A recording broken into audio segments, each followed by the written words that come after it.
The time is now. With all the school threats and shootings we've talked about, it's time to do whatever it takes to keep our kids safe in the classroom. Porn for Percocet.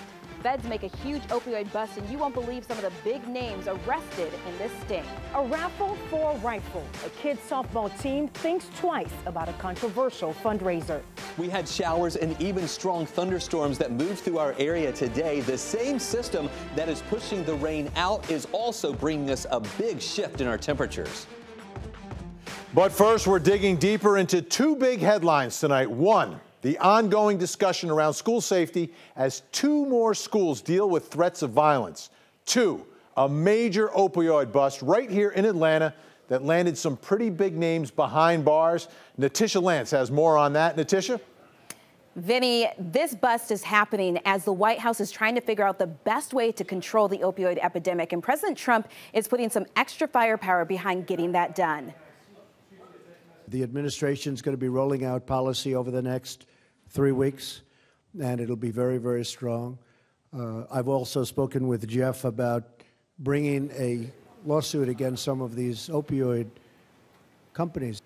So today, President Trump called for more aggressive action against drug manufacturers and people he calls pushers, or the folks who are prescribing opioids. It's part of the continued efforts to fight the opioid crisis, and that fight wages on right here in Metro Atlanta, where the feds just brought down a huge opioid distribution ring. We're here to announce the arrest of several dozen individuals in the Northern District of Georgia who have been operating a prescription opioid distribution ring.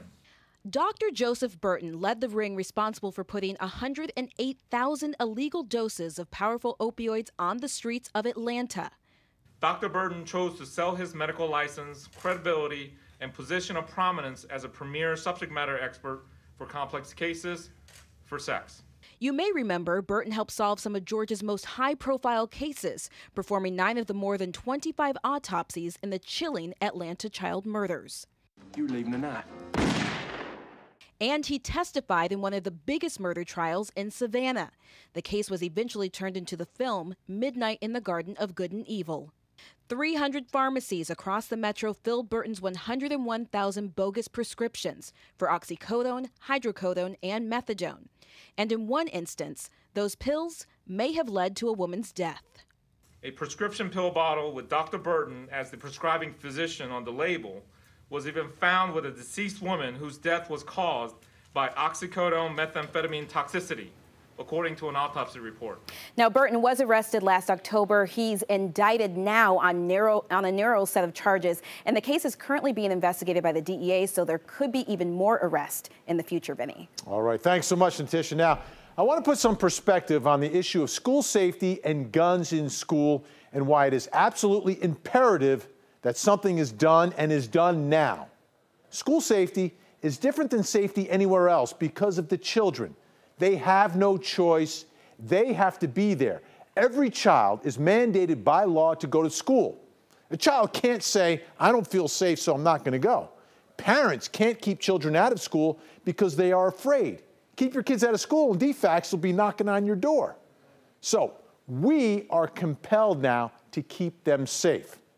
With that being said, two scary situations unfolding in two Metro Atlanta school districts today. In Polk County, the entire school system was locked down for several hours after a student received a Snapchat saying there would be a shooting at one of those schools. Investigators don't know who is behind that threat, and right around the same time, a student was arrested at East Coweta High School for allegedly bringing a loaded gun to school. The school's principal got a tip, quickly found the student, took that weapon away. He was then removed from campus without anyone getting hurt. Now take a look at this. For just $5, you can win an AR-15 style rifle for a team's fundraiser. A similar gun to the one used in the Florida school shooting just 2 weeks ago. Really? Well, one of our viewers saw this post, called it sick, and asked us to check it out.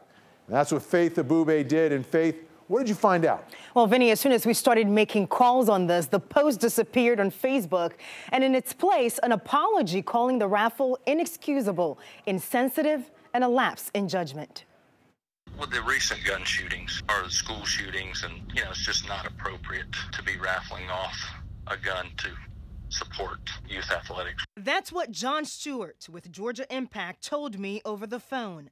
A bad decision made by the team coach for one of his softball teams in Gwinnett County. They chose and made a bad decision, chose to put a gun on there. The post went up just before 1 p.m. Wednesday, advertising $5 tickets for a chance to win $500 cash or an AR-15 assault rifle. And by Thursday afternoon, the post had been shared several times with about 20 tickets sold. One parent we talked to over the phone did not want to be identified, but said this. This was a raffle that was pre-planned. It's been in the works for over 3 months, so it has nothing to do with the tragic events that happened in Florida. I admit that the timing is horrible. The Sullivan team, made up of 10-year-olds, is headed to a national championship game in California this summer, a trip that'll cost each player about $5,000. We will regroup, try to help him raise money, and from here on out, he will have to have any raffles approved by the organization. Well, tonight we're told the board for Georgia Impact plans to sanction the coaches associated with the raffle decision. Anyone who bought tickets can now get their money back, Vinny. All right, thanks so much, Faith. Classes will resume tomorrow at Dalton High School, 2 days after a teacher was arrested for firing a shot inside his classroom. Randall Davidson waived his first court appearance today. There you see him. Meanwhile, school administrators tell us they were aware of Davidson's previous run-ins with the law, but say they cannot tell us what they did about it, if anything. But they did say they felt like he was fit enough to continue teaching. Coming up in about 6 minutes, we're talking about mental health, teachers, and firearms with our experts, employment attorney Greg Finland and psychologist Dr. Eric Fisher, who are here tonight. The other big stories we're following tonight in our speed feed. 2 Archer High School students have been charged after officials say they ditched class to have sex on campus. Now it gets worse. A 3rd student was there to record the whole thing, and then the video was shared with other students online. Now 2 of the students were charged with public indecency, but the school says all 3 will be disciplined. Jurors found a former Chattanooga bus driver, John Anthony Walker, guilty today of 6 counts of criminally negligent homicide for a crash that killed 6 children. 37 elementary school students were on board when Walker crashed into a utility pole, nearly tearing the bus in half. The man accused of killing and hitting a Cobb County crossing guard pled not guilty in court today.